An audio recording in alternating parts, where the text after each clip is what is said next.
जिस वक्त नरेंद्र मोदी भीख मांगने की ट्रेनिंग ले रहे थे, भीख मांगने की ट्रेनिंग मिस्टर मोदी जब तुम ले रहे थे कि मोदी ने कहा मैंने 35 साल भीख मांगी, तो जब भिखारी बनने की ट्रेनिंग मोदी ले रहा था तब हमारे देश के बहादुर सैनिकों ने 1965 में युद्ध लड़े और 1971 में जब मोदी भीख मांगना शुरू कर दिए थे तब पाकिस्तान के 2 हिस्से कर दिए और ऐसी बहादुर सेना और 1999 का भी कारगिल युद्ध जीता है। और फिर नरेंद्र मोदी ने हमारे देश की सेना को कमजोर करने के लिए अग्निवीर में तब्दील कर दिया कि G20 के अधिवेशन में अंग्रेजी में भारत लिख करके देश का नाम बदली हो जाएगा, अंधभक्त ताली बजा सकते हैं। 14,000 करोड़ रुपए से ज्यादा का खर्चा तो सरकारी खजाने का आएगा। भूपेंद्र रावत, अंधभक्तों को तो भले ही लगता होगा कि देश 2014 में आजाद हुआ, लेकिन मैं आपको बताना चाहता हूं 2014 के बाद क्या हो गया। पहली बार देश का नाम खटाई में पड़ गया। देश भारत है, देश इंडिया है, देश भारत रहेगा या भारत और इंडिया दोनों रहेगा, ये खटाई में पड़ गया 76 साल में पहली बार। इससे पहले कभी नहीं हुआ था। भारत का भूगोल बदल गया। 2015 का जिक्र कर रहा हूं, अगस्त का। हम उत्तराखंड के मौजूदा मुख्यमंत्री पुष्कर सिंह धामी ने भारत माता का एक फोटो जारी किया और उसमें से क्या किया, लद्दाख का बड़ा हिस्सा और अक्षय चीन का हिस्सा चीन और पाकिस्तान का बता करके भारत माता का शीश काट दिया। और पुरस्कार के रूप में संघ परिवार की भाजपा सरकार ने पुष्कर सिंह धामी को मुख्यमंत्री बना दिया। उत्तराखंड का चुनाव हारने के बाद भी दोबारा बना दिया। भारत का भूगोल यही खतरे में नहीं पड़ा। 2023 में जिक्र कर रहा हूं जुलाई का, नरेंद्र मोदी को लेकर के एक एनिमेशन फिल्म बनाई गई।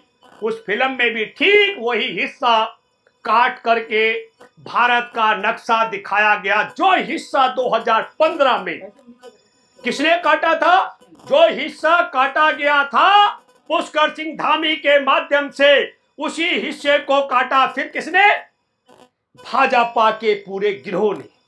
और तीसरा जिक्र मैं करना चाहता हूं, जिस वक्त नरेंद्र मोदी भीख मांगने की ट्रेनिंग ले रहे थे, भीख मांगने की ट्रेनिंग मिस्टर मोदी जब तुम ले रहे थे कि मोदी ने कहा मैंने 35 साल भीख मांगी, तो जब भिखारी बनने की ट्रेनिंग मोदी ले रहा था तब हमारे देश के बहादुर सैनिकों ने 1965 में युद्ध लड़े और 1971 में जब मोदी भीख मांगना शुरू कर दिए थे तब पाकिस्तान के 2 हिस्से कर दिए और ऐसी बहादुर सेना और 1999 का भी कारगिल युद्ध जीता है। और फिर नरेंद्र मोदी ने हमारे देश की सेना को कमजोर करने के लिए अग्निवीर में तब्दील कर दिया। तो देश का नाम खटाई में, देश का भूगोल खटाई में, देश की सेना की वीरता खटाई में। और क्यों हुआ ये भूगोल, ये सेना को कमजोर करने का खेल? क्या संयोग है कि प्रयोग पुष्कर सिंह धामी ने जिस प्रकार का नक्शा जाहिर किया उसी प्रकार के एनिमेशन फिल्म बना करके भाजपाइयों ने भी जारी किया। और इनका एक माई बाप 2007 से चीन जो टुकड़ों पे पाल रहा है संघ परिवार और उसकी भाजपा सरकार को, उसने नक्शा जारी कर दिया। और ठीक जो हिस्सा भाजपा के पुष्कर सिंह धामी और पूरी भाजपा ने भारत से हटाया, उसने वहां अपने नक्शे में शामिल कर दिया। ऊपर से अरुणाचल पर भी अपनी दावेदारी ठोक दी है। हमारे देश का भूगोल खतरे में, हमारे देश का क्या कहते हैं नाम खतरे में, हमारे देश के सेना की वीरता खतरे में। और अभी 15 अगस्त को आप सबने देखा होगा हमारे देश में आर्थिक सलाहकार परिषद है प्रधानमंत्री की, विवेक देव राय उसके अध्यक्ष हैं। हमारा देश का संविधान खतरे में, कहा कि यह संविधान पुराना हो गया है, संविधान को बदला जाएगा। हमारे देश की धर्मनिरपेक्षता खतरे में।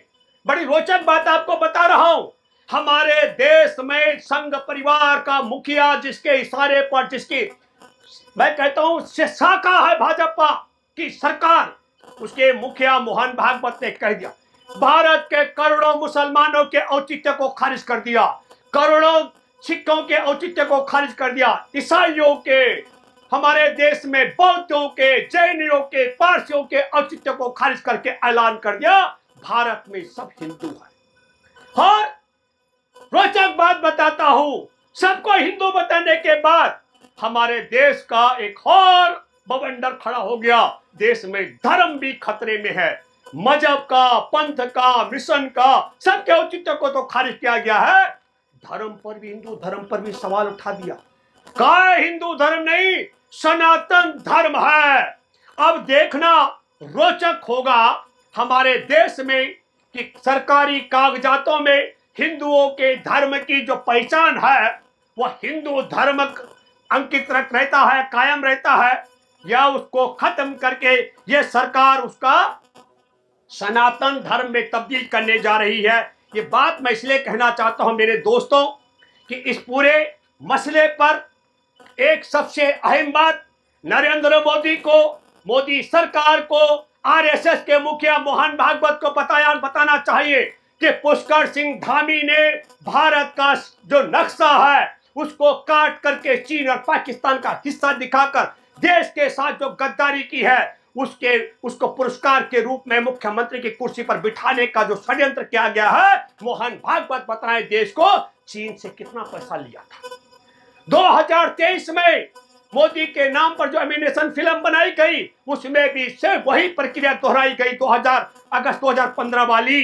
तब हम ये कहना चाहते हैं कि मोदी सरकार बताए कि चीन के साथ में जमीन को बेचने का कितना पैसा तय कर रखा है। और तीसरी महत्वपूर्ण बात, ये सवाल खड़ा होना चाहिए कि ये षड्यंत्र क्या है। इस पूरे मसले पर मैं ये कहना चाहता हूं कि चीन के साथ सौदेबाजी है और जो ये संविधान को खतरे में डालने का षड्यंत्र है जो विवेक ने लिखा है, उसका मुख्य कारण है कि देश में संविधान को खत्म करके मनुस्मृति को लागू करने का षड्यंत्र है। और जिस प्रकार हमारे देश में मुसलमानों के, सिखों के, ईसाइयों के, बौद्धों के, जैन और पारसियों के औचित्य को खारिज करके सबको हिंदू बताया जा रहा है, हमारे देश की धर्मनिरपेक्षता भी हमारे देश के अंदर मैं ये मानता हूं संविधान के मुताबिक वहां भी खतरे में है। तब मैं ये सवाल महत्वपूर्ण आप सब लोगों के सामने है कि जरा सोचना पड़ेगा, इससे पहले कभी ना तो देश का नाम खतरे में पड़ा था, न संविधान खतरे में पड़ा था, न धर्मनिरपेक्षता खतरे में पड़ी थी, न देश की सेना की वीरता खतरे में पड़ी थी, न देश का भूगोल खतरे में पड़ा था। अब देखना देशवासियों को तय करना चाहिए कि देश का भूगोल बिगाड़ने के लिए चीन के साथ सौदेबाजी, देश की सेना की वीरता को कमजोर करने के लिए अग्निवीर में तब्दील करने वाले और देश की धर्मनिरपेक्षता को खत्म करने वाले और देश के नाम पर विवाद करने वाले, मैं इनसे सवाल आपको करना चाहिए। और सिर्फ ये नहीं है कि G20 के अधिवेशन में अंग्रेजी में भारत लिख करके देश का नाम बदली हो जाएगा, अंधभक्त ताली बजा सकते हैं। 14,000 करोड़ रुपए से ज्यादा का खर्चा तो सरकारी खजाने का आएगा। इसके अलावा देखना रोचक होगा कि जो पहले आपको पता होगा एकमात्र टेलीविजन था जिसने डोकलाम से लेकर लद्दाख तक चीन ने कब्जा करके अपने लिए कहा शहर गांव बसा दिए हैं वहां पर सेना को रहने के लिए, उसकी रिपोर्ट दिखाने वाले एनडीटीवी के मालिक को इसके ईडी के माध्यम से गिरफ्तार करवाने का षड्यंत्र करके एनडीटीवी छीना गया। और एनडीटीवी के अलावा अब कोई टीवी नहीं, लेकिन अब वो गौतम अदानी का है। तो एनडीटीवी के पीछे से इंडिया हटाने का, रजत शर्मा का इंडिया टीवी, हमारे देश में Indian airlines, supreme court of India, ये जो इंडिया हटाने के लिए कितना खर्चा आएगा। और भारत की करेंसी पर भी रिजर्व बैंक ऑफ इंडिया है, इन सबको बदलने के लिए इंडिया गेट का भी हिसाब किताब यहाँ पर है, गेट ऑफ इंडिया का भी हिसाब किताब है, लंबी सूची है। लेकिन मैं आपको बताना चाहता हूं, अंधभक्तों को शायद यह महसूस होगा कि मोदी ने भारत लिख दिया, देश का नाम ऐसे बदली नहीं होता है। जिस तरीके से आपके बैंक खातों में 15 लाख रुपए आए, 2-2 करोड़ लोगों को रोजगार मिले, किसानों को लाभकारी मूल्य मिला, सबके अच्छे दिन आ गए और चीन को लाल आंख दिखाई गई, ठीक उसी तरीके से भारत और इंडिया के विवाद को G20 के कार्यक्रम में भारत अंग्रेजी। अमेरिका के राष्ट्रपति जो बाइडेन 8 तारीख को उनकी और नरेंद्र मोदी जी की द्विपक्षीय मुलाकात हुई।